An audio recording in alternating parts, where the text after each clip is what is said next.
গানটার নাম তো লোকে বকুলতলা করে মেলার গান। হ্যাঁ বকুলতলা। বকুলতলায় ভিড় জমেছে, বসেছে মেলা, দেখতে যাব আমি তুমি। আমাদের বকুলতলায় ভিড় জমেছে, বসেছে মেলা, দেখতে যাব আমি তুমি। আর একটা কথা বলো, সেটা হচ্ছে যে তোমাদের ড্রেসটা তো ঠিক আছে, তাও ম্যানেজেবল টুপির আইডিয়াটা কোথা থেকে এলো? ব্যান্ড পার্টি থেকে। এই কমপ্লিমেন্টটা কেউ দিয়েছে তোমাকে? আমার নিজের কি মানে নিজের আয়নায় দেখে তো চোট চোট দেখতে লাগে। কথায় কথায় সুরের এই আলাপন, কথায় কথায় সুরের এই আলাপন। নমস্কার, আমি কৃতি, আর আপনারা দেখছেন মিউজিক লাভার্স অ্যাসোসিয়েশন এমএলএ গ্রুপের একদম টাটকা টাটকা নতুন অনুষ্ঠান, যার নাম এমএলএ প্রেজেন্টস কথায় কথায়। আজকের এপিসোডে যিনি গেস্ট রয়েছেন তার সম্পর্কে যখন আমি শুনলাম, আমার একটা স্কুলের পুরনো স্মৃতি মনে পড়ে গেল। সেটা হচ্ছে যখন আমরা ওই 2-3-তে পড়ি, একটা খুব যখন সবাই মিলে একসাথে পুরো ক্লাস আমরা একসাথে বাঁদরামো করতাম আর কি, তখন আমাদের ম্যাম আর কি একদম না পেরে আর কি রীতিমতো হেল্পলেস ভাবে বলতেন, don't behave like a bunch of hooligans. তো আমি জানি না আমি কেন এই স্মৃতিটা মনে পড়লো, সেটা আপনারা একটু পরেই বুঝতে পারবেন। কিন্তু আমি এবং যিনি আজকে guest, we belong to the same school, আমরা সেই সেম স্কুলেই পড়তাম। তো তার জীবনে এইরাম স্মৃতির সিগনিফিকেন্স কতটা আছে সেটা আমার আজকে খুব জানার একটা ইচ্ছে রয়েছে। আমি খুব কিউরিয়াস আর কি এই ব্যাপারটা নিয়ে। সেই ব্যাপারে তো নিশ্চয়ই আলোচনা করবো, কিন্তু তার আগে আপনাদের সাথে পরিচয় করিয়ে দিই।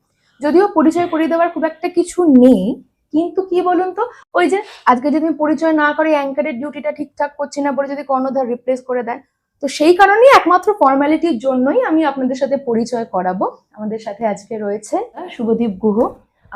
নমস্কার দাদা, তোমাকে অনেক অনেক স্বাগত। শুভদীপ দাকে তো আমি যেটা বললাম, নতুন করে পরিচয় করানোর আর প্রয়োজন নেই, তবু মানে মেলার গান তো এখন মানে প্রত্যেকের ফোনের রিংটোন, কি বলবো, পাড়ার মোড়ে মোড়ে যে কোনো মেলাতে সর্বত্র আমরা এই গানটা শুনতে পাই।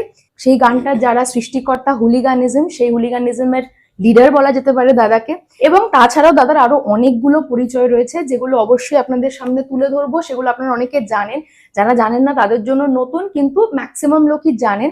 আজকে আমি ভীষণ এক্সাইটেড আড্ডা মারার জন্য। বলো কেমন আছো?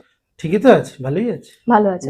আচ্ছা, তাহলে আমরা শুরু করি। যেটা প্রথমে তোমাকে জিজ্ঞেস করবো, মানে আমার যেটা মনে হয় যে আজকে একটা মানুষ ধরো বর্তমানে যেরকম দাঁড়িয়ে আছেন, তার পিছনে তার ছোটবেলার একটা খুব বড় ভূমিকা থাকে। তো তুমি কি এটা বিশ্বাস করো? হ্যাঁ অবশ্যই থাকে। হ্যাঁ, তাহলে তোমার সেই ছোটবেলাটা কিরকম ছিল সেই বিষয়ে যদি একটু। নর্মালি ছোটবেলা ছিল, মানে আমরা তখন খড়দায় থাকতাম। আমি এখন মধ্যমগ্রামে থাকি, কিন্তু আমার ছোটবেলা, আমার জন্ম খড়দা। ধরো আমার খড়দা হচ্ছে কি জয়েন্ট ফ্যামিলি ছিল। আচ্ছা। তো আমার কাকুরা, পিসিরা সব একসাথে, অলমোস্ট একসাথে থাকতাম। তো ভাই বোন হই হট্টগোল, এরকম একটা বাড়ি ছিল। সেইটা হচ্ছে আমার ছোটবেলার মানে খুব দারুণ স্মৃতি, সুন্দর স্মৃতি। সবার সাথে আড্ডা মেরে মজা করে খেলাধুলা করে, খেলাধুলার অভাব ছিল না, খেলাধুলার সঙ্গীরও অভাব ছিল না, কারণ বাড়িতে অনেক বাচ্চা কাচ্চা ছিল। আর আমার কাকারাও তখন ছোট ছিল, মানে ওরাও প্রায় বাচ্চাদের মতোই আর কি, আমরা সাথে বাচ্চাদের মতোই খেলত। তো সেইটা একটা খুব, মানে ধরো আমি ক্লাস 8 নাগাদ খড়দা থেকে মধ্যমগ্রাম গেছি। 8 মানে তখন আমি যথেষ্ট বড়ই হয়ে গেছি। তো বাকি আগের ছোটবেলাটা আমার খুবই মজাদার আর কি, সবার সাথে। আচ্ছা, তোমার বাড়িতে তুমি যেখানে বড় হয়েছো সেখানে সাংস্কৃতিক দিকটা খুব স্ট্রং ছিল? হ্যাঁ অবশ্যই। আমার বাবা থিয়েটার করতেন, আমার জন্মের আগে থেকেই থিয়েটার করতেন। সেই সূত্রে ধরে আমার মাও থিয়েটার করতেন। আচ্ছা। আমার ছোট কাকাও থিয়েটার করতেন। আমার পিসমশাই গান গাইতেন। আচ্ছা। এবং আমার আমার বোন, মানে একদম পিঠাপিঠি বোন, আমার 1.5-2 বছরের ছোট আমার থেকে, সেও ছোটবেলায় গান শিখতো। তো এই আমার আমার পিসি গান গাইতেন, মানে পিসমশাইয়ের যিনি স্ত্রী ছিলেন, বন্দনা ওনার নাম। তো আর বাড়িতে তবলা শেখার চল ছিল, মানে এরম একটা ছিল আর কি। তো মানে হারমোনিয়াম তবলা বাড়িতে আছে, গান হয়, থিয়েটারে আমরা প্রচুর গান গাইতাম। তো সেই এইরকম একটা পরিবেশ ছিল। হ্যাঁ, খুব গমগমে। ছোট থেকেই কি তুমি থিয়েটারে গান বাজনা করতে? হ্যাঁ। আচ্ছা, তো থিয়েটারটা একদম রক্তে রয়েছে। তোমার বাবার সম্পর্কে একটু শুনবো। বাবার নাম প্রবীর গুহ, বহুদিন ধরে থিয়েটার করছেন। খড়দায় যে দলটিতে উনি কাজ করতেন, বা যে দলটি উনি প্রতিষ্ঠা করেছিলেন, তার নাম হচ্ছে লিভিং থিয়েটার। সেই দলটির খুবই নাম। এবং উনি একটু অন্য ধারার থিয়েটার করেন, বিশেষ করে যেটাকে আমরা বলি যে অল্টারনেটিভ থিয়েটার বা থার্ড থিয়েটার, যেটা বাদলবাবু মানে বাদল সরকারের মানে প্রবক্ত ধারা এখানে যখন ওই 70-এর দিকে উনি শুরু করলেন, সেই একটু অল্টারনেটিভ থিয়েটার, মানুষের জন্য theatre, theatre for better reasons, theatre for a better society, এইরকম, মানে শুধুই আমাদের মানে এন্টারটেনমেন্টের নাটক নয়। আচ্ছা, এবং বাবার একটা বড় স্বীকৃতিও রয়েছে সেই বাবার একটা বড় স্বীকৃতি রয়েছে আমাদের। আমরা যখন খর্দায় লিভিং থিয়েটারে কাজ করি তখন আমরা এই সুরেন্দ্রনাথ প্রাথমিক বিদ্যালয় বলে রহড়ায় একটা ছোট্ট প্রাথমিক বিদ্যালয় ছিল, তার দুটো ঘর, তার একটা ঘরে আমরা নিয়মিত অভিনয় করতাম। 30-40 জন বসতে পারতো মাত্র, মাটিতে বসতে হতো। সেখানে কি রিহার্সাল হতো না পারফরম্যান্স হতো? পারফরম্যান্স হতো। আচ্ছা, রিহার্সাল তো আমরা অন্য জায়গায়। আচ্ছা আচ্ছা, ওকে। প্রত্যেক শনিবার করে ওখানে শো হতো, এভরি স্যাটারডে। আর সেটা প্রায় 10 বছর চলেছিল। আর তাতে পৃথিবীর হেন কোনো বড় ডিরেক্টর নেই যে ওই ঘরে এসে থিয়েটার। আচ্ছা, এবং পরবর্তীকালে সাহিত্য একাডেমি পুরস্কারের সাহিত্য একাডেমি না, উনি পেলেন হচ্ছে গিয়ে সঙ্গীত নাটক একাডেমি, সঙ্গীত নাটক এসএনএ অ্যাওয়ার্ড। হ্যাঁ, এসএনএ হচ্ছে কি আমাদের মানে কি বলবো, মানে ভারত সরকারের মানে থিয়েটার বা এই মানে আর্ট ফ্যাকাল্টিতে দেওয়া বেস্ট সবথেকে বড় অ্যাওয়ার্ড। এর থেকে বড় অ্যাওয়ার্ড হয় না। সেই জায়গায় দাঁড়িয়ে একটা তো লেগাসি তৈরি হলো, তো কখনো কি কোনো প্রেসার ছিল যে ওই লেগাসিটা কন্টিনিউ করতে হবে? না না। আচ্ছা, বরং ওটা করবো না সেটাই ইচ্ছে ছিল। আচ্ছা, তো তাহলে সেই ইচ্ছে কি পূরণ হলো? মানে থিয়েটার করব না, থিয়েটার থেকে সরিয়ে ফেলবো নিজেকে, এরকম ইচ্ছে যে হয়েছিল বলছিলে, সেটা কি পূরণ হয়েছে? দেখো, থিয়েটার থেকে আসলে ছোটবেলায় অনেক রকমের খেয়াল মাথায় ঘোরে, তো এবারে ছোটবেলায় খুব মনে হতো যে আমি খুব ছোটবেলা থেকে আর্টিস্ট হওয়ার স্বপ্নই দেখতাম। মানে আর্টিস্ট অ্যাজ ইট যে কোনো একজন আর্টিস্ট, আচ্ছা, okay, can be a painter, can be a singer, মানে can be any, can be a sculpturer, মানে হোয়াট এভার, কিন্তু something related with arts. Okay, মানে এরকম কি ছিল যে কোনো পার্টিকুলার বিষয় একটু এক্সট্রা ইন্টারেস্ট ছিল, নাকি সব বিষয়ে ইন্টারেস্ট ছিল? সব বিষয়ে ইন্টারেস্ট ছিল। ছবি আঁকতে খুব পছন্দ করতাম, আমি বাজনা বাজাতে খুব পছন্দ করতাম, মানে মিউজিক আমার খুব পছন্দের জিনিস ছিল। গান গাওয়া নয়, কিন্তু মিউজিক ইটসেলফ খুব পছন্দের জিনিস ছিল। থিয়েটার, আমি একটা সময়ের পরে এটা বুঝতে পেরেছিলাম যে থিয়েটারে মানে তখন তো থিয়েটার মানে শুধু অভিনয় করতে জানতাম, মানে আর কি করে থিয়েটার করা যায় জানতাম। মানে থিয়েটার করার একটা উপায় ছিল, সেটা আমাকে অভিনয় করতে হবে, তাহলে আমি থিয়েটারে আছি। এবারে আমার খুব দৃঢ় একটা ধারণা ধীরে ধীরে হলো যে আমি খুব বাজে অভিনয় করছি, মানে অভিনয়টা একদম হচ্ছে না। আর এইটা কন্টিনিউ করতে থাকলে এটা আমাকে কোথাও নিয়ে যাবে না, এটার কোনো ক্যারিয়ার হতে পারে। এই ক্ষেত্রে বাবার কি অভিমত ছিল এই সম্পর্কে, যে তোমার যে মনে হওয়াটা যে আমি অতটা ভালো অভিনয় হয়তো করতে পারছি না? আমি না বাবার মতটা কোনোদিন খুব একটা পাত্তা দিইনি, মানে যেটা আমার মনে হয় আমি সেটা করেছি। মানে বাবার মতকে পাত্তা দিলে আমি আজকে কোনোদিন গিটার হাতে গানই গাইতাম। আচ্ছা, একেবারেই পাত্তা দিইনি, বরং বাবা যেটা বলেছে তার উল্টো করেছি সারা জীবন, আজ অবধি। মানে ওটা না করেছে তার মানে ওটাই করতে হবে, এইরকম একটা মনোভাব ছোটবেলা থেকেই ছিল। এবং যেহেতু আমার বাবার একটা নাম থিয়েটারের জগতে ছিল, এবং মানে গোটা পৃথিবী ঘুরে বেরিয়েছেন উনি থিয়েটার নিয়ে, নিজের থিয়েটার নিয়ে, তো এইটাও আমার কাছে খুবই একটা মানে ডুবিয়াস বিষয় লাগছিল থিয়েটার, যে ওইটা করলে আমার ক্যারিয়ার কিছু হবে না, মানে বারে বারে তুলনায় গিয়ে পড়বো। একদমই একটা মানে অনেক বড় বটবৃক্ষ রয়েছে, তার পাশে একটা ছোট একটা কিছু থাকতে হবে, তার ছায়া থাকতে হবে। সেইখান থেকেই খোঁজাখুঁজি শুরু করা যে অন্য কি করা যেতে পারে, কি করা যেতে পারে। তারপরে ধীরে ধীরে মিউজিক কেম। তো সেটা এই যে তুমি বললে যে গান করতে ভালো লাগতো না, বাজাতে ভালো লাগতো, তো এখন তো তোমাকে আমরা গায়ক হিসেবেও চিনি, তো সেই ট্রানজিশনটা কিভাবে হলো? আমি যখন স্কুলেই পড়ি, আমি সেন্ট জেভিয়ার্স ইনস্টিটিউশনে পড়েছি, সেম স্কুল। ওইখানে যখন আমরা ক্লাস 8-9-এ পড়ি, তখন বাংলায় ব্যান্ডের চল ধীরে ধীরে শুরু হলো। একদমই তাই, ব্যান্ড মিউজিক গ্র্যাজুয়ালি পপুলার হওয়া শুরু করলো। তার কিছুদিন আগেই সুমন চ্যাটার্জি এসছে, মানে আমাদের এখন কবির সুমন, নচিকেতা, অঞ্জন দত্ত, নতুন ধরনের গান, নতুন একটা ওয়ে অফ মানে রাইটিং সংস আমরা দেখতে পেলাম, এবং সেইটার সাথে আমরা খুব রিলেট করলাম সেই সময়টা। ওই ছোট বয়সেই স্কুলেই বুঝতে পারলাম যে মানে this is something very interesting, এবং এটা আমাদের ভাষায় গান লিখছে, আমাদের মতো করে কথা বলছে, তা মানে why not we try it. তখন কয়েকজন বন্ধু বান্ধব মিলে আমাদের কবিতা লেখার শখ ছিল, এবং we use to write poems. আমরা মানে আ বাঞ্চ অফ বয়েজ, একা নয়, 3-4 জন এরকম বন্ধু বান্ধব, যারা আমরা সব থেকে পেছনে বসতাম। মানে পড়াশোনায় দারুণ ভালো ছিলাম না, কিন্তু বদমাইশিতে দারুণ ভালো ছিলাম। তো এরকম আমরা খুব কবিতা লেখার খুব ফ্যাসিনেশন ছিল, আমি জানি না ওয়াই, বাট ইট ওয়াজ। তো তখন আমরা আলোচনা করলাম যে মানে if we can write poems, মানে লেটস ট্রাই ফর সংস, দেখা যাক না কি হয়। তো এখন গান লেখা হলো, এবার গানে সুর করতে হবে। কে গানে সুর করবে? আমাদের গান আমাদেরই সুর। তো তখন ধীরে ধীরে গানে সুর করার প্রবণতা এলো। এইগুলো হয়ে যাওয়ার পরের ধাপটা হচ্ছে কি, এবার গানটা গাইবে কে? এবার তো গানটা কাউকে একটা গাইতে দিতে হবে। এবার 2-1 জনকে বলেছি, বন্ধু বান্ধবদের যারা গান শিখেছে, বলেছে তোরা প্লিজ একটু গাইবি। তারপরে দেখছি যে ব্যাপারটা মোটেও দাঁড়াচ্ছে না, এ তো হচ্ছে না। তখন এবার আমার গলাও অত রেডি নয় যে আমি গান গাইবো, কিন্তু আর কারুর গলাই রেডি নয় যে সে গান গাইবে। এইবার তখন গান গাওয়ার অভ্যাস করা শুরু হলো, যে তাহলে তো গানগুলো গাইতে হবে, আমি না গাইলে আর কে গাইবে, আর কোনো গাওয়ার লোক নেই। এই করে আর কি মানে গায়ক হওয়ার দিকে আসা। তো অভ্যেসটা কি কোনো কোথাও গিয়ে শিখলে বা কিছু করলে, নাকি নিজে নিজে? প্রথম তো নিজে নিজে শিখলাম। নিজে নিজে শেখাটাই, আমি জানি না, আমার জীবনে নিজে নিজে শেখাটাই সব থেকে বেশি শেখা। প্রথমে নিজে নিজে শিখলাম, তারপরে কিছুদিন তালিম নিলাম। এটা একটু পরে, এটা তখন আমরা মধ্যমগ্রাম চলে গেছি। ধর এটা ক্লাস 10 এর পরে বলছি, মাধ্যমিক পাস হয়ে গেছে। মিউজিক শিখতে হবে সবার আগে, হয়তো গান শেখার আগে মিউজিকটা তো শিখতে হবে। গান দিয়ে মিউজিক শেখায় আমি বিশ্বাসী ছিলাম না, কারণ মিউজিকের যে ইন্টিগ্রেসিস, মানে ভেতরের যে ব্যাপার স্যাপার গুলো আছে, সেটা মানে গায়করা বুঝে উঠতে পারেন না। ঠিক, কারণ গান খুব ন্যাচারালি আসে মানুষের। গান একটা অন্য জিনিস আর মিউজিক একটা অন্য জিনিস। এইবারে তো তখন আমি ঠিক করলাম যে মানে আমি গিটার শিখবো। আচ্ছা।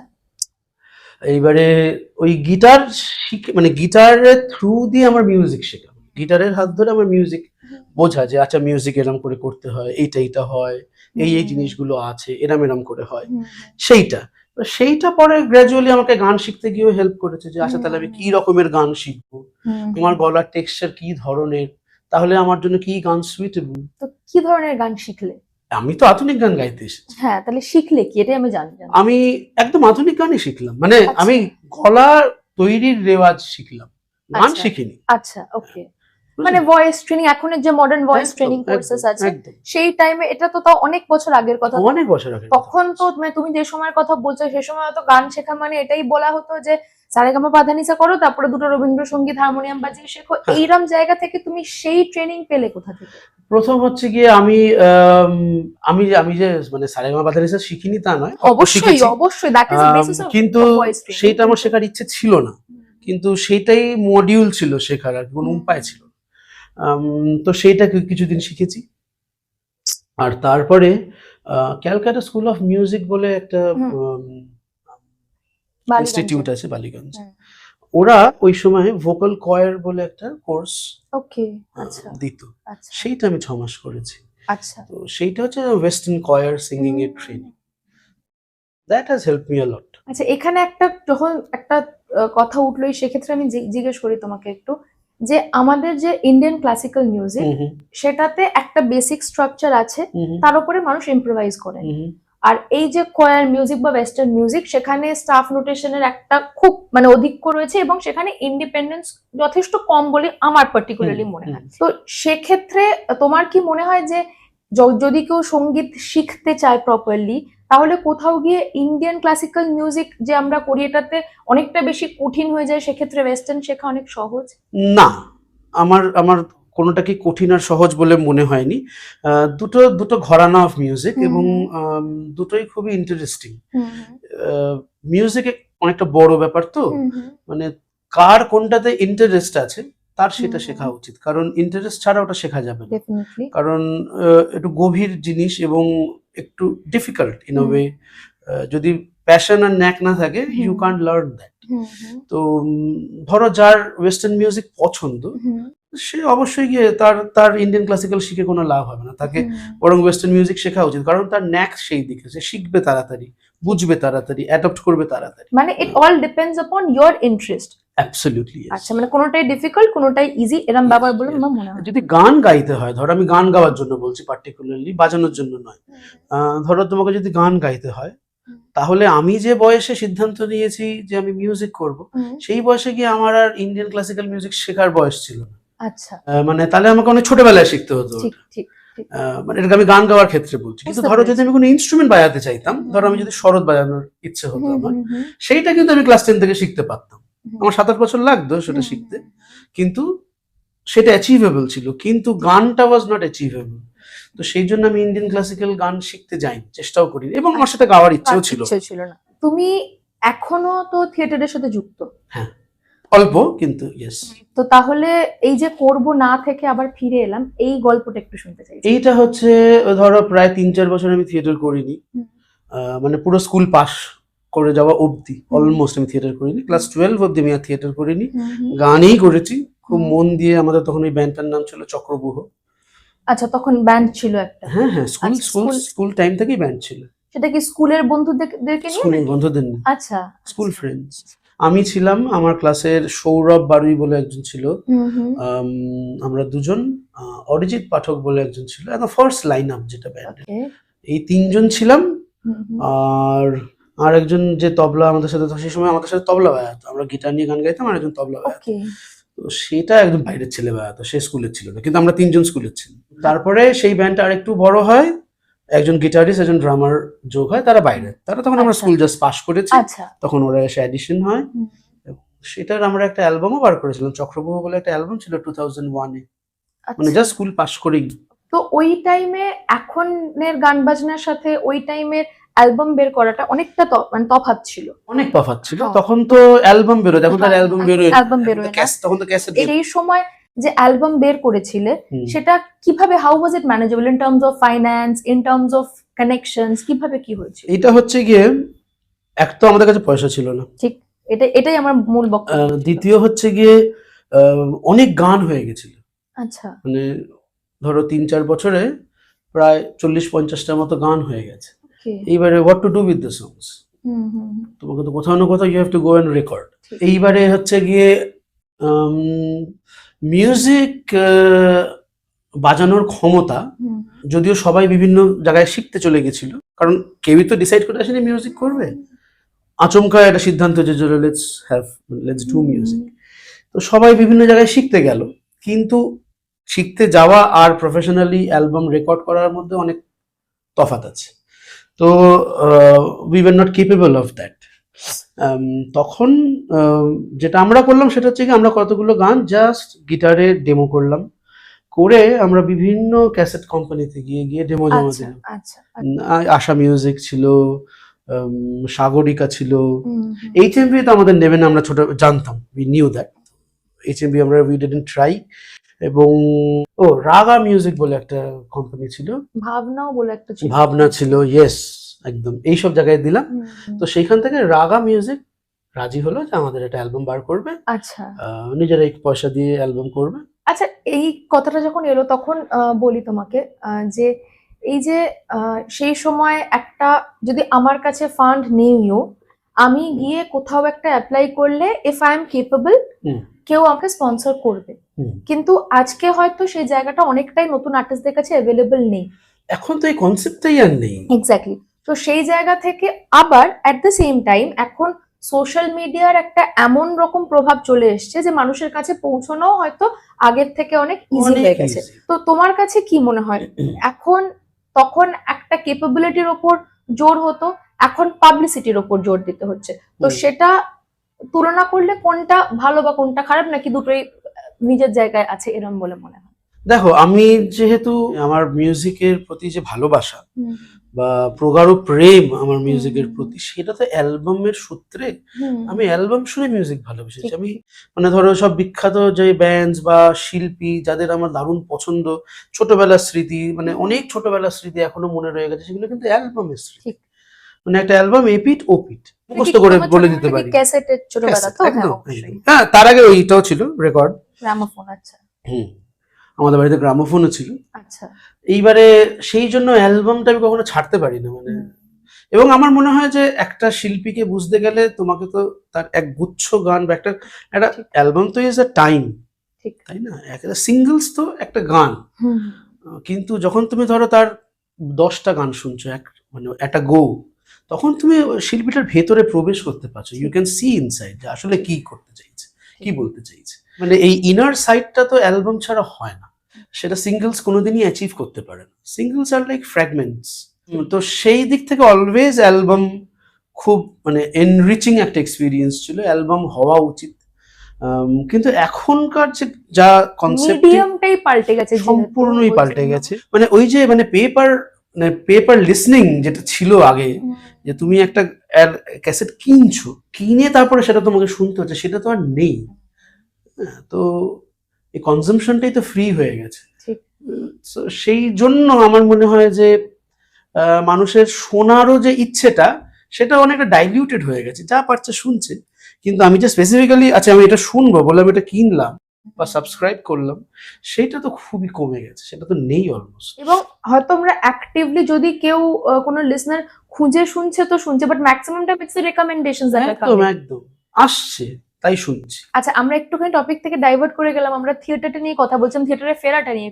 থিয়েটারে ফেরাটা হচ্ছে কি ওই তখন, সরি আমি কি বলতে গিয়ে কোথায় চলে গেলাম। না না, কোনো অসুবিধা নেই, এটা আড্ডা। হ্যাঁ, থিয়েটারে ফেরাটা হচ্ছে গিয়ে ধরো তখন আমাদের ব্যান্ড হয়ে গেল, ওই প্রথম অ্যালবাম বেরিয়ে গেল, এইবারে আমি মিউজিকে ইন্টারেস্টেড হয়ে গেলাম, বুঝতে পারলাম যে আমি বাকি জীবনের জন্য এটাই করতে পারি। তখন আমি আবার থিয়েটারে আমার দলে ফিরে গিয়ে বললাম যে আমি আরেকবার ট্রাই করতে পারি, কিন্তু এবারে অভিনেতা হিসেবে আর ট্রাই করবো না। আচ্ছা, এবার বরং আমি চেষ্টা করি যে মানে হাউ ক্যান আই মানে মেক মিউজিক ফর থিয়েটার, সেটা করি। তো তখন দে অ্যাকসেপ্টেড মি। মানে এবার আসি একটা কথায়, যে তুমি এর পরবর্তীকালে তোমার প্রসার আরো বেড়েছে, তুমি ব্যাকগ্রাউন্ড মিউজিকের কাজকর্ম প্রচুর করেছো, প্রচুর। তো এই জায়গাটা কিভাবে সুযোগ এলো? সিনেমার কথা বলছো না থিয়েটারের কথা বলছো? না, থিয়েটার না, আমি বলছি মানে আমি তোমার কাজ বেসিক্যালি ওটিটিতে দেখেছি। আমি তোমার মানে I am really sorry, but আমি তোমার কোনো সিনেমার কাজ শুনিনি সেইভাবে। তো আমি তোমার ওটিটির কাজ শুনেছি, ওটিটি প্ল্যাটফর্মসে। বাট তুমি একটু যদি আমার শ্রোতাদের জন্য বা আমার জন্য বলো যে মানে সিনেমাতে কিভাবে, মানে কোথায় তোমাকে আমরা শুনেছি। মানে অবভিয়াসলি ব্যাকগ্রাউন্ড স্কোরের আমরা ওইভাবে নাম জানার খুব একটা চেষ্টা করি না অ্যাজ লেম্যান অডিয়েন্স। দেখো দরকারও তো নেই। হ্যাঁ, কিন্তু আমরা তার না, his work is very important না আমাদের কাছে। yes কিন্তু আমি বলছি যে আমি আই হ্যাভ মানে আমি ওটা বেছেছি, পেছনের যে রোলটা সেটা আমি বেছেছি। আমি তো অভিনয় ছেড়েছি, আমি তো ফ্রন্ট রোলটা ছেড়ে দিয়েছি, যে আমি ওটা ছেড়ে দেবো না। তো ওই জন্য আমার ওইটা নিয়ে কোনো ইয়ে নেই, অ্যাংস্ট নেই যে নাম জানে না ও কি হবে না। তো ওটা I choose that, it's okay, আমি পেছনে until and unless I enjoy the thing, আমার লোকে নাম জানলো না জানলো সেটা অতটা ম্যাটার করে না। দ্বিতীয় হচ্ছে কি যার ইন্টারেস্ট আছে সে ঠিক খুঁজে জেনে নেয়।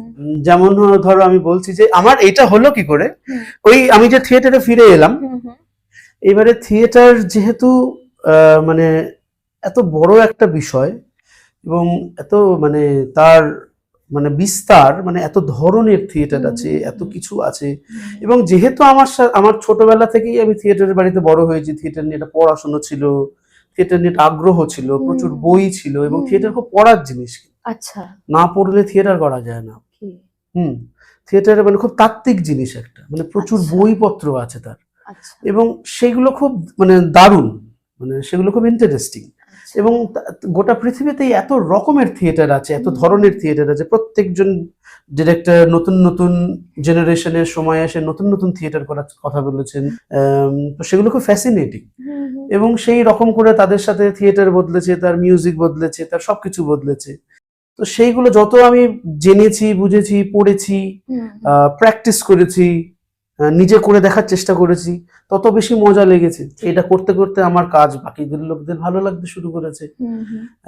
তখন তারপরে যেটা শুরু হলো সেটা হচ্ছে গিয়ে ফ্রিল্যান্স কাজ করা শুরু হলো। সেটা হচ্ছে গিয়ে ধীরে ধীরে আমাকে বাইরের দল থেকে ডেকে পাঠাতে শুরু করলো, অন্য থিয়েটার গ্রুপের জন্য মিউজিক স্কোর করে দাও। সেরকম করে আমি গোটা কলকাতায় প্রায় সব দলের সাথেই কাজ করেছি, যত নামি দামি যত দল আছে। How old were you by this time? মানে ধরো কলেজ পাস করেছি, কলেজ পাস করে আচ্ছা, মানে 20-21 এই সময়, আরেকটু বেশি হবে, 23-24-25 থেকে শুরু হয়েছে।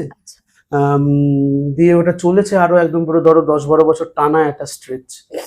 তো এইরকম করে, আর যেহেতু যখনই বাইরের দলে কাজ করতে গেছি, অন্য ডিরেক্টর, তো নিজের কমফোর্ট জোনের বাইরে, তো এবার অন্য মজা হচ্ছে কি অন্য ডিরেক্টরের সাথে কাজ করলে একটা অন্য পার্সপেক্টিভে কাজ হয়, একটা অন্য ভাবে থিয়েটারকে দেখা যায়।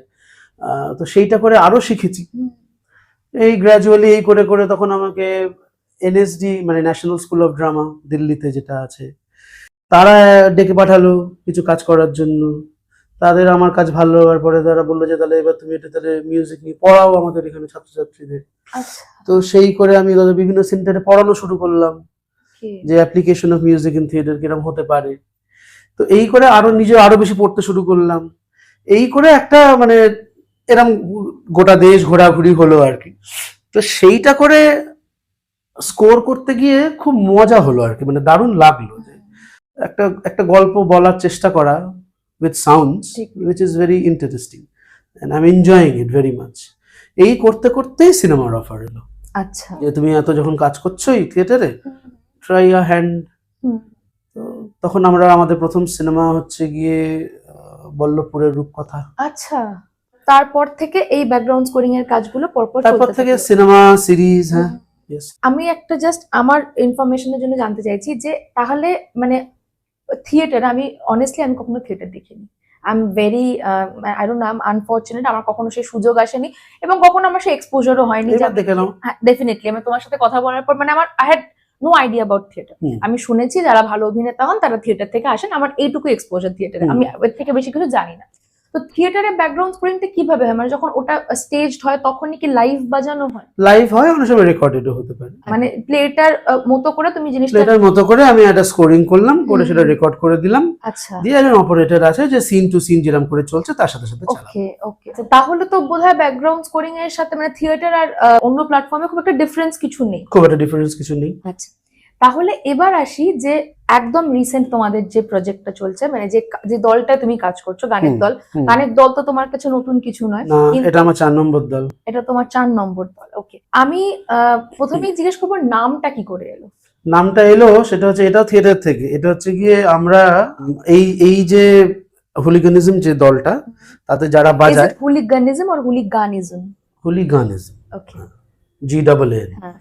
হ্যাঁ, এবার এই দলটা আমরা একটা থিয়েটার একসাথে করেছিলাম, এতজন নয়, 3-4 জন এখান থেকে।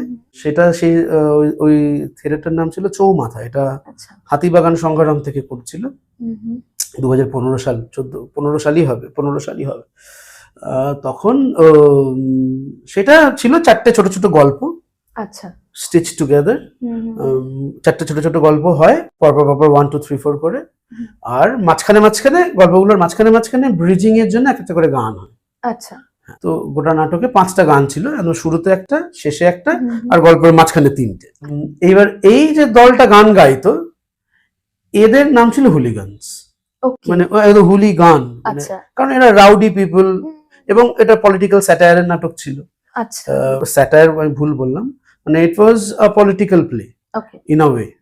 তো সেই জন্য গানগুলো ওই রকমেরই গান ছিল। হ্যাঁ, তো সেই জায়গা থেকে এইগুলো মানে এটাকে নামটা দেওয়া। হুম হুম, তো তারপরে যখন আমরা আবার সিদ্ধান্ত নিলাম যে আমরা ওই গানগুলোকে ফিরিয়ে আনবো, হুম হুম, তখন ভাবলাম যে মানে তাহলে ওয়াই নট, মানে ব্রিং ব্যাক হুলিগানস, আচ্ছা, ওরাই আসুক, আচ্ছা, লেটস ডু দ্যাট। এবার ওটার সাথে ইজম যোগ হয়েছে খালি। বুঝতে পেরেছি। আর আরেকটা কথা বলো, সেটা হচ্ছে যে তোমাদের ড্রেসটা তো ঠিক আছে, তাও ম্যানেজেবল টুপির আইডিয়াটা কোথা থেকে এলো? ব্যান্ড পার্টি থেকে, মানে জোকার্স, ক্লাউন্স বেসিক্যালি। মানে যেটা বলার যে সত্যি কি শুধু একটা গানের দল, নাকি তোমরা যে গানগুলো লেখো সেগুলো হয়তো খেলার ছলে অনেক ডিপ মিনিং থাকে সেগুলোর? সেটা তো আমি বলবো সেটা শ্রোতাদের উপরে, আমরা শুধু একটা গানের দল। ওকে, আচ্ছা, We just this want is, to have fun. না শুধু ফান, তোমরা হয়তো সাটলি কথাগুলো বলে বেরিয়ে যাচ্ছ, but you don't want people to take it as some sort of not movement, অতটা হয়তো ডিপ নয়, বাট একটা মানুষকে জীবনবোধ শেখানোর একটা দায়িত্ববোধ, এরকম কিছু না ভাবতে না, পেরেছো ও তোমরা? বাবা, এই কঠিন দায়িত্ব আমরা কেন কাঁধের উপরে তুলে নেবো? একদম এসব নেই। আর মানুষ কিভাবে গান নেবে সেটা তো অ্যাবসলিউটলি আপ টু দেম। আমরা খুব মজায় গান গাইছি এইটুকু বলতে পারি, এবং একদম ওই মায়ের দেওয়া মোটা কাপড় মাথায় তুলে নেড়ে ভাই করার দরকার নেই। Please remain chill, enjoy. চারিপাশে দেখো, বি আর সেন্সিবল পিপল। আমি বলছি যে এইটুকু হলেই হবে পৃথিবীর ভালো।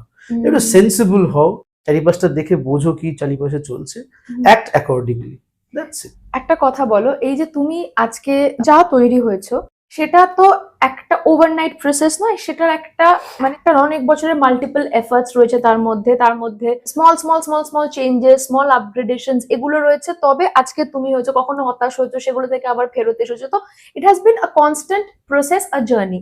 এই যে এত বছর ধরে ধৈর্য ধরে এই কাজগুলো করা, তো তোমার কি মনে হয় আজকের যুগে ছেলে মেয়েদের বা তাদের মা বাবাদের পাশাপাশিও কোথাও গিয়ে এই পেশেন্সটা বা এই জার্নিটাকে এনজয় করবো এই মাইন্ডসেটটা হারিয়েছে, তারা খুব ওভারনাইট ফেমাস হতে চাইছে? সেটা তো আমাদের এই সোশ্যাল মিডিয়ার যুগে একটু হয়েইছে, মানে রাইট নাও, এখনই দরকার, এখনই চাই।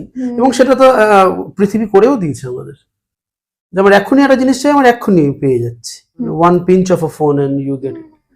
দেখো আমি বলছি মানে যেটাই যাই আমি করেছি না কেন, বা এত বছর ধরে, এখন এখন ভাবলে একটু ভয় লেগে যায়, অনেক বছর হয়ে গেল সত্যি, অনেকগুলো বছর ধরে আমি এটা করতেই থেকেছি। আমি কিন্তু এত কিছু ভেবে চিন্তে করি না, আমি কিন্তু খুব এনজয় করেছি প্রত্যেকটা কাজ, নতুন নতুন করে এনজয় করেছি। প্রত্যেকটা কাজ করতে গিয়ে মনে হয়েছে যে আরে দারুণ তো, এরকম করে তো দেখিনি, আরে চলো এরকম করে করে দেখি তো, এরকম করে ভাবি তো। তো প্রত্যেকটা কাজ যে শুধু চ্যালেঞ্জ দিয়েছে তা না, চ্যালেঞ্জ তো দিয়েইছে, কিন্তু প্রচুর শিখিয়েছে, প্রচুর আনন্দ দিয়েছে। আমি এখনো অব্দি কিন্তু খুব আনন্দ করেই কাজ করি, আনন্দ পাই বলে করি। যদি আনন্দ না পেতাম তাহলে আমার মনে হয় না আমি এটা করতামও, এবং আমার ধারণা আমি আনন্দ না পেলে আই উইল স্টপ ইট, করবো। কিন্তু মজা পাচ্ছি, খুব ভালো লাগছে। প্রত্যেকটা মোড়ই, প্রত্যেকটা নতুন কাজই মানে অনেক সিক্রেটস নিয়ে এসে আনফোল্ড করে দেয়। যেমন ধরো আমি বলছি যে ধরো থিয়েটারের যে স্কোরিং বা থিয়েটারের যে গান, সেটা এক ধরনের গান। যদি আমি থিয়েটারের গান নিয়ে আমি যখন থিয়েটারে গান করেছি একেবারে আমার বাবা কাকাদের মতো করিনি, আমার খুব রাগ ছিল ওগুলোর। আর ওই হারমোনিয়াম আর খালি ঢোল নিয়ে বসে থিয়েটার করা আমি দু চোখের বিষ ছিল, আমি ওগুলো কোনোদিন অ্যালাউ করিনি আমার থিয়েটারে। আমি ওগুলো সব মানে তছনছ করে ভেঙে দিয়েছি। যে থিয়েটারে গান খালি ওই রকম গাজির গানের মতো সুর হবে কেন, একদম হবে না, মডার্ন সুর হবে।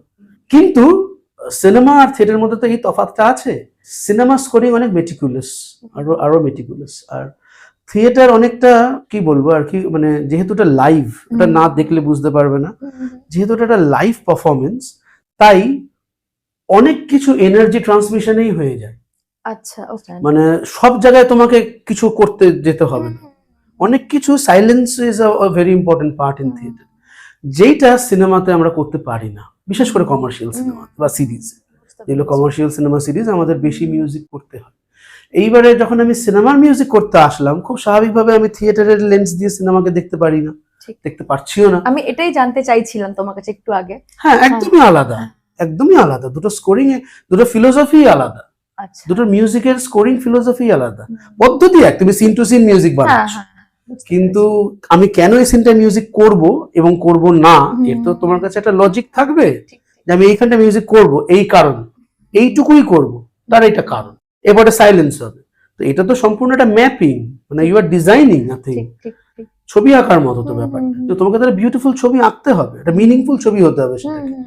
তো সেইটা তো তখন আমি সিনেমা করতে এসে শিখলাম, আমাকে তো কেউ হাতে ধরে সিনেমা করা শেখায়নি। আমার প্রথম সিনেমা করা মানে আমি ওইটা প্রথম থেকে শেখা শুরু করি, আচ্ছা এটা আমি করে তাহলে স্কুল। আচ্ছা, তোমার কখনো কি এটা মনে হয়েছে যে আচ্ছা আমি তো ধর ফার্স্ট টাইম যখন করতে গেছো, যে এটা আমি ফার্স্ট টাইম করছি, তো কি জানি ঠিক হচ্ছে কিনা, বা কি জানি ভালো ইমপ্যাক্ট ফেলবে কিনা, সেলফ ডাউট? এরকম কি? না, একদম না, আমি জানতাম যে দারুণ করছি। আচ্ছা, মানে আমার নিজেরই ভালো লাগছে, তো I was so very sanguine যে ফ্যান্টাস্টিক হচ্ছে। এবং সেটা যখন আমি আমার বন্ধুদের দেখিয়েছি, মানে যে ডিরেক্টর তাকে দেখিয়েছি, ফ্যান্টাস্টিক, দারুণ। এই যে শেখাটা, ধর আমি 5 বছর হলো সিনেমা সিরিজ করি, মানে আফটার কোভিড থেকে শুরু হয়েছে, কোভিডের একটু আগে থেকে শুরু হয়েছে। তো এটা তো আমার জন্য সম্পূর্ণ একটা নতুন জার্নি, আমার তো মানে ফ্যান্টাস্টিক লাগছে, দারুণ লাগছে স্কোর করতে। হ্যাঁ, অবশ্যই খুব টায়ারিং, অনেক সময় লাগে, একটা সিনেমা বানাতে অনেক পরিশ্রম করতে হয়। থিয়েটারে মিউজিক বানাতে অতটা পরিশ্রম করতে হয় না, কিন্তু সেটা করে ভালো লাগে, মজা লাগে, ফুলফিলিং একটা এক্সপেরিয়েন্স একদম। আচ্ছা, আমরা একটু গান শুনি নাকি একবার, অনেকক্ষণ ধরে আমরা কথাই বলি, কথা শেষ করে নি, তারপরে গান হবে, শেষ একটাই গান শুনবো।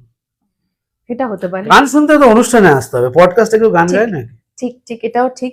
আচ্ছা, তোমরা যখন অনুষ্ঠানে যাও, লাইভে যাও, তখনও কি মানে ওই কস্টিউমে এই ব্যাপারটা মেনটেন করো? হ্যাঁ, please come to our show. I'll definitely come to your show. এই লাইভ অডিয়েন্স এটা তো তুমি ধরো থিয়েটারে কিছুটা ফেস করেছো, বাট ধরো ব্যাকগ্রাউন্ড যখন স্কোর করছো তোমার কাজ পুরোটা কমপ্লিশন পাচ্ছে, তারপরে মানুষে দেখছেন। হুম। আর এইটা যে তুমি দেখছো মানে যখন কোনো লাইভ শোতে যাচ্ছ, মানে গানের অবভিয়াসলি এখন হুম। তোমার গানের কনসার্টের কথাই হুম। বলছি, হুম। তো যখন হুলিগানিজমের শোতেই যাচ্ছ ধরো, তো এই যে লাইভ অডিয়েন্স তার সাথে ইন্টারাকশন একটা মানে একটা আলাদা আলাদা রকমের একটা এক্সপিরিয়েন্স। একদম আলাদা। এখন you are a very very popular band, তো সেখানে এত মানুষ আসছেন তোমাদের সাথে, সেই একটা মানে সুরের এতে ভেসে যাচ্ছেন, সেই ব্যাপারটা কিরকম? আমার জন্য ইট ইজ নাথিং নিউ। তার কারণ হচ্ছে কি hooliganism is my fourth band.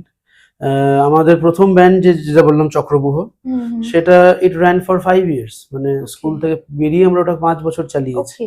2005-এ কি ওটা শেষ হয়, কারণ সবাই বিভিন্ন জায়গায় চলে যায়, ওরা কেউ আর মিউজিক পার্সিউও করে না, হ্যাঁ একমাত্র আমি ছাড়া। এইবারে তারপরে আমি একটা ইংলিশ ব্যান্ডে গান গাওয়া শুরু করি, তার নাম ক্যামোফ্লাজ। সেটাও প্রায় 4-5 বছর হয়েছে। মানে এগুলোর পাবলিক শোজ হতো? একদম একদম প্রচুর পাবলিক শো, প্রচুর। তো এই জন্য আমার কাছে এটা ইজ নাথিং নিউ, গানের কনসার্টে ওই অডিয়েন্স আর ক্রাউডটাকে হ্যান্ডেল করা। তারপরে আমরা আরশিনগর বলে আর একটা দল করেছিলাম, যেটাতে আমরা বাংলার লোকগান নিয়ে কাজ করি। আচ্ছা, সেইটা was a very popular band also, এবং ওটাতে আমরা অনেক শো করেছি চারিপাশ পশ্চিমবাংলা ঘুরে ঘুরে। তো সেইটার একটা ম্যাসিভ ক্রাউড পুল ছিল। আচ্ছা, হুলিগানিজমের মতো না, hooliganism is bigger then that, কিন্তু মানে আরশিনগরের একটা দারুণ ক্রাউড পুল ছিল, এবং যেহেতু আমরা এখন মাটির গান গাইতাম, তো সেইটার সাথে অডিয়েন্সের একটা দারুণ কানেক্ট ছিল।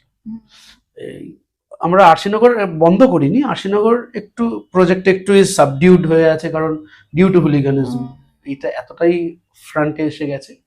কিন্তু আমরা যে কজন আরশিনগর করতাম তারাই এসে হুলিগানিজম করেছে। আমরা এই টিমটা একসাথে কাজ করছি প্রায় অনেক বছর, মানে এই টিমটাই আমরা একসাথে থিয়েটার করেছি। এখন যখন আমি সিনেমার জন্য স্কোর করি আমার এই বন্ধুরাই এসে বাজায়। আচ্ছা আচ্ছা। তো সেম পুল অফ মিউজিশিয়ানস আমরা অনেক প্রজেক্ট করেছি, থিয়েটারও করেছি, গানও করেছি, সিনেমাও করেছি। আচ্ছা, একটা কথা তুমি বলছিলে যে তোমার ফার্স্ট ব্যান্ড যেটা ছিল স্কুলের পরে তোমরা 5 বছর কন্টিনিউ করেছো, এবং তারপরে ম্যাক্সিমাম লোকজন আর মিউজিককে পারসিউ করেনি। এবার এরকম অনেক ক্ষেত্রেই দেখা যায় যে হয়তো তারা নিজেরা পারসিউ করতে চাইতো, তারা এত বছর ধরে কন্টিনিউ করেছে, ইন্টারেস্ট লুজ করার থেকেও হয়তো তাদের রেসপন্সিবিলিটিস বিট ফিনান্সিয়াল, মানে হতে পারে ফিনান্সিয়াল রেসপন্সিবিলিটিস বেড়ে গেছে, বা এমন কিছু ঘটেছে, কিছু মধ্যবিত্ত মাইন্ডসেটও থাকে যেগুলো মানুষ ভেঙে বেরোতে পারে না। সেই জায়গায় দাঁড়িয়ে এই যে এত বছর ধরে তুমি এটাকে নিয়ে কন্টিনিউ করছো, তো সেটা কি you think you have got a special power for that? মানে কি অ্যালাউ করছে সেটা? I had a special love for it. আমার এইটুকুই মনে হয় যে অসম্ভব ভালোবাসা না থাকলে এটা হয় না। না, কোথাও গিয়ে কি সেই সাপোর্টটাও মানুষ পায় না বলে তোমার মনে হয় না? মানে ধরো তোমাকে কি কখনো বাড়ি থেকে বলা হয়েছিল যে তুই ছেড়ে দে এগুলো, গিয়ে তুই চাকরি বাকরি করতে চাস? আমি চাকরি করতেও গেছি। আচ্ছা, হ্যাঁ আমি 3-4 বছর চাকরি করেছি along with music. Is it actually possible? না, it's not possible. ওই জন্য ছেড়ে দিয়েছি। আমি 2005 সাল থেকে 2009-10 সাল অব্দি চাকরি করেছি। মানে 2001-2 গ্রাজুয়েশন শেষ হয়ে গেল, তারপরে মাস্টার্স ডিগ্রি করতে আরো 2 বছর। ওই সময় নিয়ে পড়াশোনা করেছি ইংলিশ। আমার ইটস হ্যাপাজার্ড, আমি যেটা নিয়ে পড়াশোনা করি সেটা আমার কোনো কাজে লাগে না, মানে আমি প্রফেশনাল ওটা নিয়ে কিছু করি না, লাগেনি। সো এটা ঘর কি কাহিনী। সেই সময় যদি মিউজিক নিয়ে পড়তে পারতাম কাজে দিত, কিন্তু কি করে মিউজিক নিয়ে পড়বো, বা মানে আমি জানতাম রবীন্দ্রভারতীতে পড়া যায়, কিন্তু রবীন্দ্রভারতী যে মিউজিকটা পড়াচ্ছিল সেটা পড়ার আমার ইচ্ছে ছিল না। আমি যে মিউজিকটা নিয়ে পড়তে চাই সেইটা এখানে আর কেউ পড়াচ্ছে না, তো আমার কোনো উপায় ছিল না সেটা নিয়ে পড়ার। বা ধরো যে সাউন্ড ডিজাইন নিয়ে পড়তে যেতাম, আমি জানতাম না কোথায় পড়তে যেতে হবে, বা কেউ এসে এগিয়ে আগবাড়িয়ে আমাকে হেল্পও করেনি এগুলো নিয়ে। তো সবই নিজে নিজে খুঁজে খুঁজে করতে হয়েছে। মানে ধরো এখন আমার থেকে যারা ইয়ং তারা যেমন এসে আমাকে জিজ্ঞেস করতে পারে, প্রচুর প্রচুর ইয়ং ছেলেপুলেরা যারা আমার সাথে কাজ করে বা করে না, প্রচুর পরামর্শ নেয়, ফোন করে, দাদা এটা কি করে করবো, ওটা কি করে হবে। আমার এই দাদাটা ছিল না, এই জন্য আমি কাউকে জিজ্ঞেস করতে পারিনি। আমি যে মিউজিকটা করতে চাইছিলাম সেটা আমার আশেপাশে কেউ করছিল না, তারা পুরো উল্টো জিনিস করছে, যেটা আমি একদমই করতে চাইছিলাম না। তো এই জন্য তাদের কাছে যাওয়ার কোনো প্রশ্নই ছিল না। তো এই সবটাই নিজে হাতরে হাতরে করতে হয়েছে। তখন চাকরি করেছি, বাড়িতে বুঝেছে যে এ কি করছে, কি মাথা মুন্ডু নেই, হোয়াট ইজ দিস। আমার মা একটুখানি সংসারে কন্ট্রিবিউট না করলে রাতের খাবার বন্ধ হয়ে যাবে, এরকম বলে দিলেন। এক্স্যাক্ট এই প্রেশারটাতে ম্যাক্সিমাম মানুষই ডিসাকাম। দেখো, আমার রোজগার তো করতে হবে, এইটা আমার মধ্যে কোনোদিনই ছিল না যে আমি ঘরের মধ্যে বসে খালি গান গেয়ে যাবো। No no no, it has to come out, তার একটা একটা মানে রিটার্ন ভ্যালু হতে হবে। এইটা সবসময়ের জন্য ছিল যে আমি এটা করে খাবো, মানে this is my bread and butter হবে, সেইটা কি করে হবে। তো সেইটার প্রতি তখন নজর দিতে হয়েছে, তাহলে আমাকে প্রফেশনাল হতে হবে। এটা আমি বুঝতে পেরেছি যে অ্যামেচার হলে আমি কোনোদিন এটা থেকে পয়সা কামাতে পারবো না। I have to be professional, I have to be good at it. তার জন্য আমাকে এটা জানতে হবে, বুঝতে হবে, শিখতে হবে। হ্যাঁ, মেবি আমি সবার মতো প্রথাগতভাবে শিখবো না, কিন্তু আমাকে আমার মতো করে বুঝে নিয়ে শিখতে হবে এটা। না হলে আমাকে কেউ ওখানে পাত্তা দেবে না বা কাজ দেবে না। কাজ দেখো, যে দিলে শেষে তোমাকে একটা সিনেমা দেবে বা একটা থিয়েটার দেবে, সে তো তোমাকে রেসপন্সিবল ভাবছে বলে দেবে, সে তোমার উপর পয়সা লাগাবে। তো সে কি মানে এর আগে কাউকে এটা দিয়ে দিয়ে বলবে চলো তুমি করে দাও, কখনো হয়? You have to be capable. তুমি যেটাই করছো সেটা তোমায় পারদর্শী হতে হবে। এইটাই সব থেকে বেশি গন্ডগোল হয়, মানে যারা পার্সিউ করতে পারে না তাদের কাছে এই গোলটা পরিষ্কার না। তারপরে আর গান তো গানের মতো হবে, ওরকম করে গিয়ে যাবো, নো নো নো। তার জন্য তোমাকে একটা ক্যারিয়ার প্ল্যানিং করতে হবে। এইখানেই তাহলে প্রশ্ন আসে, তুমি বলছো আমাকে কেপেবল হতে হবে। ধরো একজন মিউজিশিয়ান, সে খুব capable, he is very capable, কিন্তু আজকের যুগে সে নিজেকে মার্কেট করতে পারে না, বা সেই স্কিলটার উপর তার জোর নেই, বা সামহাও সে ট্রাই করেও পারছে না। সে কাজ পাবে না? পাবে না, পাবে না, পাবে না। No, you have to be very good at marketing yourself also. yes, you have to be good at everything. আজকের পৃথিবীতে যদি তোমাকে মিউজিক স্পেসিফিক্যালি বলি, কারণ মিউজিক ইন্ডাস্ট্রিটার উপর দিয়ে যে ঝড়টা গেছে সেটা আর কোনো ইন্ডাস্ট্রির উপর দিয়ে যায়নি। ধরো এই যে অ্যালবাম উঠে গেছে, ফরমেশন অফ মিউজিক পাল্টে গেছে, যেরকম করে মিউজিক তৈরি হতো সেই বিষয়টাই পাল্টে গেছে। মিউজিক ফ্রি হয়ে গেছে, সিনেমা বা থিয়েটার কিন্তু এখনো ফ্রি নয়, কিন্তু মিউজিক ইজ ফ্রি। তাহলে যে কন্টেন্ট ক্রিয়েটার ঘরে বসে মিউজিক বানাচ্ছে, সে এক হচ্ছে গিয়ে নিজে মিউজিকটা বানাচ্ছে, তারপরে সে সেটা নিজের কম্পিউটারে নিজে রেকর্ড করছে, দিয়ে হয় সে নিজেই ওটাকে মিক্স এন্ড মাস্টার করছে, বা খুব কাছের কোনো বন্ধু তাকে রিকোয়েস্ট করছে, তাই তো? এইবার সে সেটার ভিডিও বানাচ্ছে, সেই ভিডিও সে নিজেই এডিট করছে, করে তার নিজের ইউটিউব চ্যানেল, সেখানে সে আপলোড করছে, এবং তার জন্য তারপরে সে তার পেড ভিউ করছে না কি করছে, তার জন্য পয়সা ঢালছে, যা হোয়াট এভার যা করার করছে। তো এই যে লম্বা চেইন অফ ওয়ার্ক, যেটা যেটা ডিফারেন্ট ইন্ডাস্ট্রির করার কথা ছিল তাই করতো এতদিন, সেটা এখন একটা মানুষ করে। You have to be good at কতগুলো জিনিস।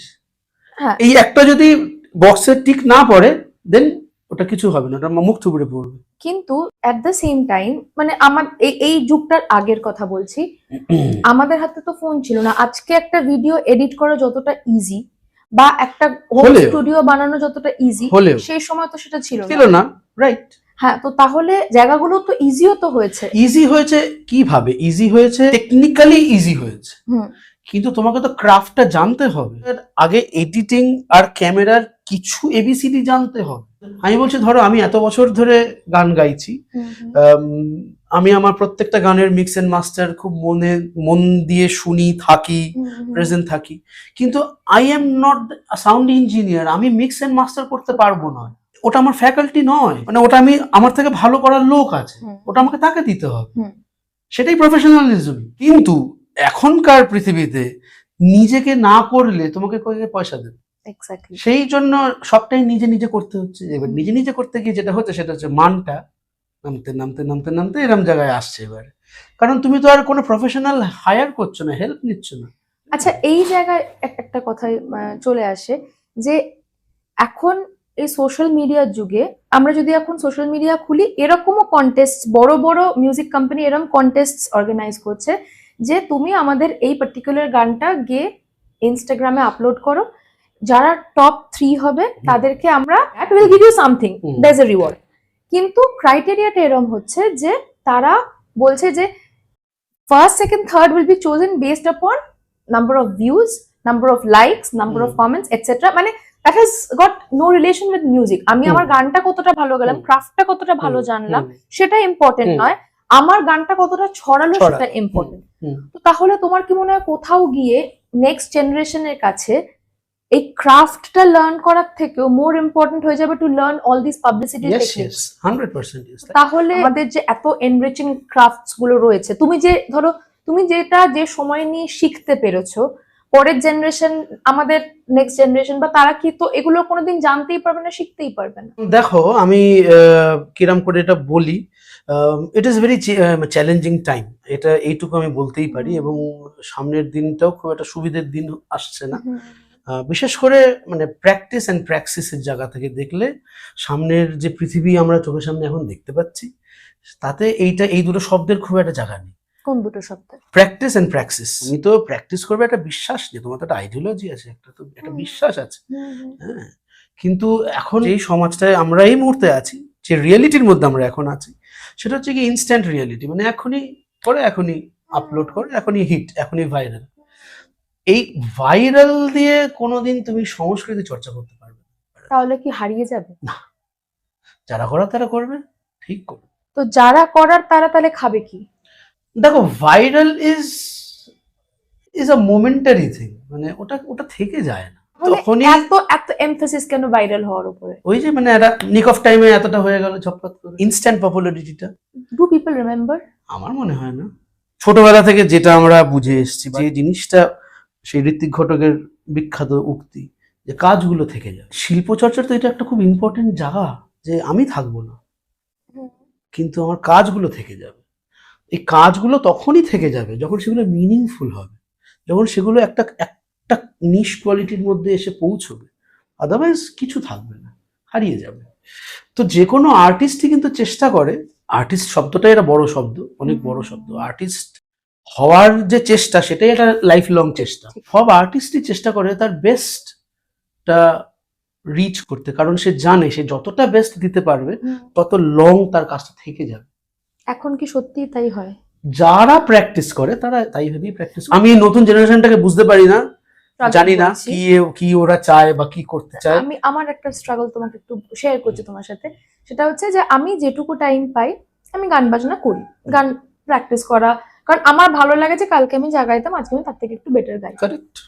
কিন্তু অ্যাট দ্য সেম টাইম আশপাশ থেকে যখন আসতে থাকে, কিরে তুই তো আর গান দিচ্ছিস না, কিরে তুই কি গান ছেড়ে দিয়েছিস। নাও আই এম কনফিউজড যে where should I go? I have limited time, I have limited resources. সেখানে should I invest it on my practice or should I invest it on my social media? মানে এই লড়াইটা কিভাবে balance করা যায়? Depends upon what you want to do with the song. মানে তুমি গান নিয়ে কি করতে চাইছো, what you want to do. মানে ইজ ইট ওকে আজকের যুগে যে আমি কোথাও কিছু আপলোড করলাম না, মানুষ শুনলো না আমার গান, কিন্তু আমি জিনিসটাকে বেটার করলাম বেটার, তারপরে দেন হোয়াট? এইটুকুই যদি আমার ইচ্ছে থাকে তাহলে there is no problem. আমি আমার মতো আমার গান নিয়ে খুশি আছি, দ্যাটস ওকে। আমি আপলোড করলাম না, কেউ দেখলো না, কেউ শুনলো না, আই ডোন্ট কেয়ার। কিন্তু যে কোনো শিল্পীর ভিতরেই এই চাহিদাটা থাকে যে আমি যেটা করলাম সেটা আরেকজন কেউ দেখলো বা শুনলো, টু রিচ আউট। না হলে তখন আমরা যে গান বানাচ্ছি, যদি এটা লোকে না শুনে, ওই গানটার কি মানে, তাই না? মানে আমি তো খালি নিজের জন্য গান বানিয়ে নিজে শুনছি না, তো দ্য পারপাস ইজ যে লোকে শুনবে। তো যখন লোকের থেকে ভ্যালিডেশন আসে, তখন একটা মানুষের যে স্যাটিসফ্যাকশন বা একজন আর্টিস্টের যে স্যাটিসফ্যাকশন হয়, সেটা তো 1000 পয়সা দিয়েও এসে যায় না কিছু। তুমি তাকে 1 লাখ টাকা অফার করতে পারো, সে বলবে যে না, I am happy with the claps. ওই ভ্যালিডেশনটার জন্য, ওই লোকে শুনুক, সেইটার জন্য মাঝে মধ্যে ফেসবুকে বা সোশ্যাল মিডিয়া দিতে হবে। আচ্ছা, এবার আরেকবার একটু হুলিগানিজমের কথায় ফেরত আসি। তোমাদের এই ব্যান্ডটা শুরু হয় 2024-এ? না, ব্যান্ডটা শুরু হয়েছে 2022-এর শেষে। আচ্ছা। বল্লভপুর খুব হিট করেছিল, বল্লভপুরের রূপকথা। তো তখন আমি অনির্বাণ আর দেবরাজ, আমি আর দেবরাজ মিউজিকের কাজ করেছিলাম বল্লভপুরে। দেবরাজ গানগুলো বানিয়েছিল, আমি অ্যারেঞ্জ করেছিলাম, আর পুরো স্কোরিং আমি করেছিলাম। এবার ওর গানগুলো, বল্লভপুরের গানগুলো খুব অন্যরকম গান হয়েছিল, খুব লোকজন শুনেছিল। তো যাদবপুর ইউনিভার্সিটি থেকে ওদের যে ফ্রেশার্স হয় সংস্কৃতি বলে, সেইখানকার একটা, ওরা ওই 22-এর শেষ দিকেই আমাদের একটা অফার দিয়েছিল যে তোমরা কি 1-3 জন একসাথে এসে একটু কিছু করবে, তোমরা কি বল্লভপুরের গানগুলোই যদি করো সেটাও হতে পারে। তো তখন আমরা 3 জন বসে একটু সিদ্ধান্ত নিলাম যে যদি গান গাইতেই হয় তাহলে সিনেমার গান গাইবো না, সিনেমা তো সিনেমার জন্য হয়ে গেছে। যে গান আমাদের, কারণ আমরা অনেক দিন থেকে গান বানাই একসাথে বসে, অনেক দিন থেকে আমরা ভেতরে ভেতরে অনেক গান আছে, গান বানিয়েছি, টুকিটাকি এদিক ওদিক রিলিজ করেছি। তখন ভাবলাম যে তাহলে সেই গানগুলো তো কোনো জায়গা নেই গাওয়ার, let's have this platform. That is how hooliganism happened. তো এই যে ফার্স্ট টাইম একটা গান শুনলে রেজিস্টার করাটা হয়তো একটু মুশকিল, চেনা গান যতটা ইজিলি রেজিস্টার করে, তো সেক্ষেত্রে কেমন রেসপন্স ছিল? দারুণ রেসপন্স ছিল। তার একটা পূর্ব অভিজ্ঞতা আমাদের ছিল, কারণ আমরা এই টিমটাই তার 2-3 বছর আগে, ওই ঠিক আগের বার বিধানসভা ভোটের আগে আমাদের আরেকটি গান বেরিয়েছিল, নিজেদের মতো নিজেদের গান বলে। আচ্ছা, সেই গানটা তো খুবই ভাইরাল হয়ে গেছিল, আমরা প্রচুর থ্রেটও শুনেছি তার জন্য। তারপরে তোমরা 2024 বা 25-এ ইউটিউবে 2025-এর মার্চে প্রথম মেলার গান বেরোলো। তো এই যে মেলার গান, এটা তো একদম ইনস্ট্যান্ট একটা মানে রেভলিউশন টাইপের হয়ে গেল।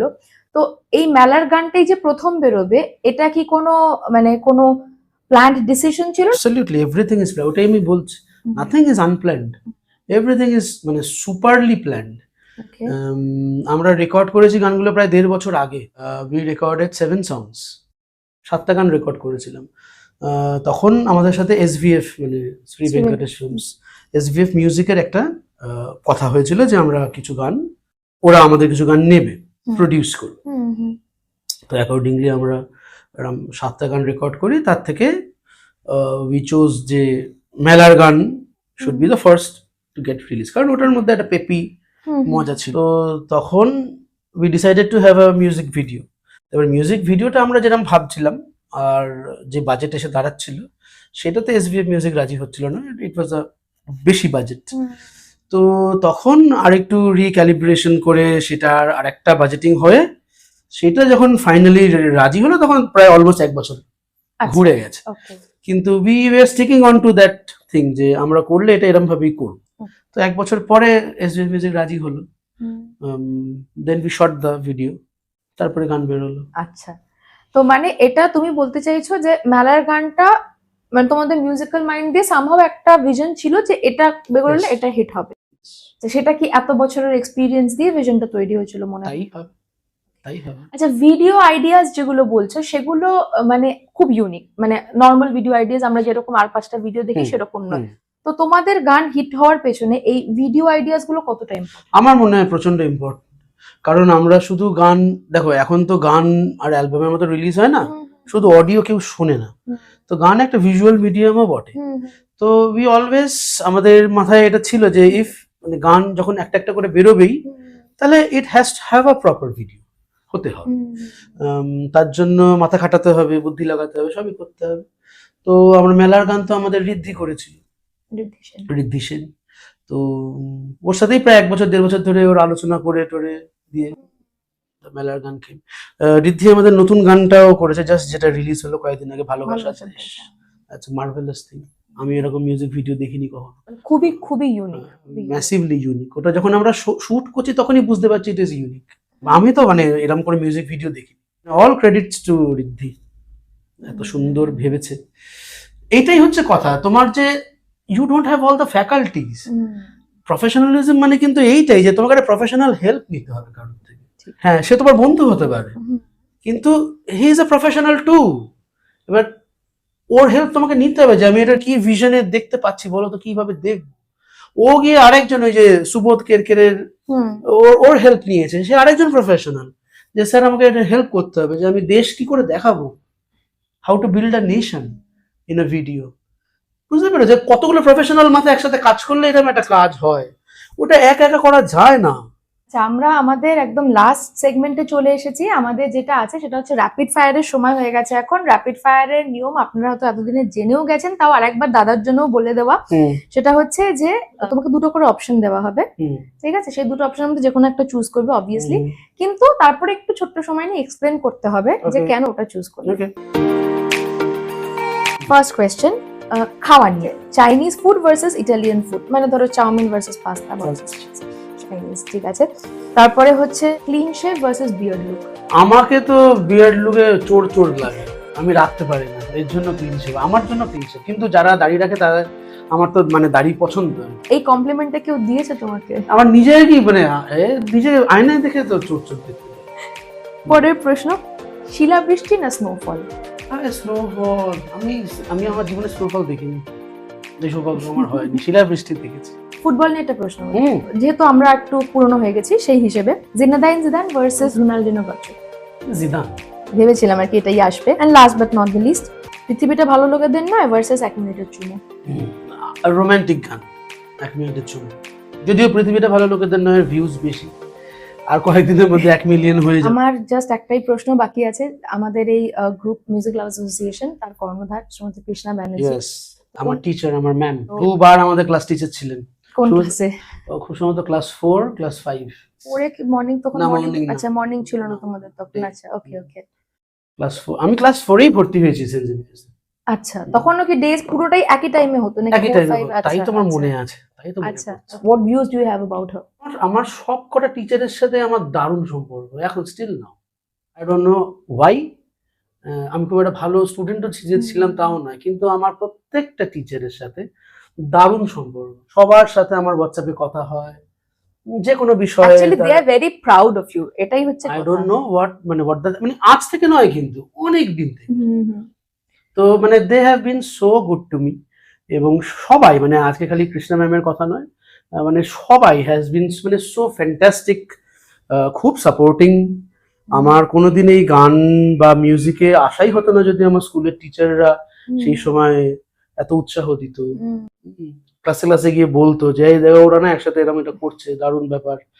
তো দিস আর ভেরি মানে ভেরি এনকারেজিং থিংস। মানে এটা আর তো কেউ আমি কাউকে কখনো করতে দেখিনি আমার আশেপাশে। তো আমরা দাদার গান দিয়ে অবশ্যই শেষ করবো। আর একটু বেশি গান শুনতে পারলে ভালো লাগতো, বাট ডেফিনেটলি তার জন্য যেটা দাদা বলেছে, হোলিগানিজমের শোতে গিয়ে দাদার গান শুনতে হবে, এবং যে পুরো অ্যাম্বিয়েন্সটা, দাদার গানের সাথে সাথে সেই অ্যাম্বিয়েন্সটাকেও এনজয় করতে হবে। একদম।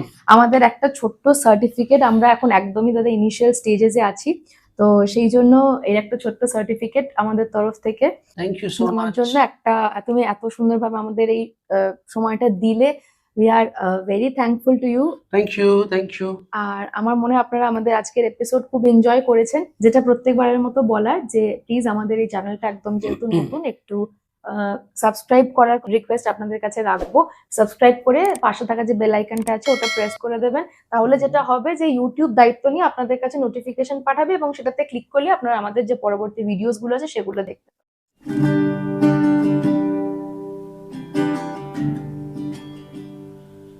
আকাশ তো একটাই মাথার উপরে, নুড়ি ছড়ানো আলো দিগন্ত জুড়ে, অন্ধকারই চেনায় সঠিক যাতায়াত, তোমার আঙুল ছুঁয়ে হাওয়া বদলাবে গতিপথ।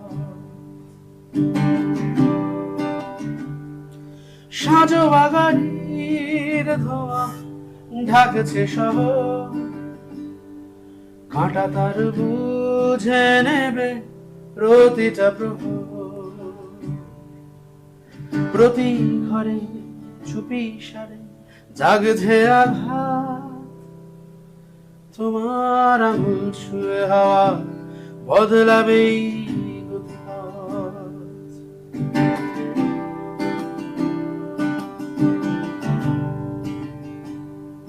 ট্রাফিক বিহীন কোন রাস্তার মোড়ে